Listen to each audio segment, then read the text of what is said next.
Yo, what's up, guys? So, God's been dealing with me with a lot.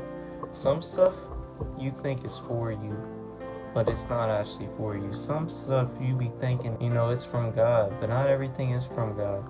Some things, some relationships, opportunities, some stuff will come into your life, but it's not always supposed to be there. Sometimes it's only supposed to be there for a season. I know it can suck when God takes it away. I'm going through that season right now.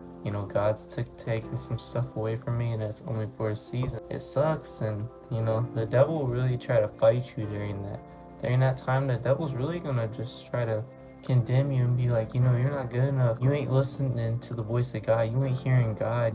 Go back to that. Go do that. Stay there. Because the devil doesn't want you to move on and live in God's perfect will. Because if living in God's perfect will is easy, everybody would do it. Everybody will follow God's perfect will. The narrow road, it's hard. There's a reason many people follow the broad road and few find that narrow path and follow that narrow path, is because it's hard. You have to die to yourself. You have to die to your own will and follow God's will and God's ways. And doing that, you're going to look foolish in the world.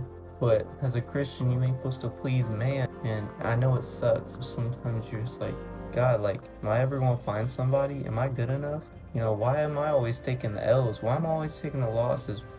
But when you're losing something in the physical and you sacrifice that to God and you trust God, you gain so much more in the spiritual. Even when you don't see, even when the devil's taking you through a terrible season and God's letting it happen, the same thing with Job. God let the devil take everything from Job except from his life. And Job, he did get mad at God.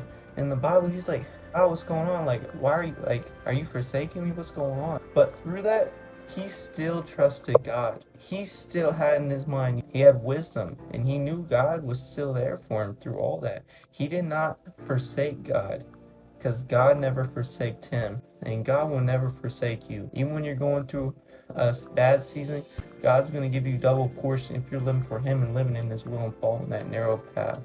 But stay blessed in Jesus' name and just know God is with you.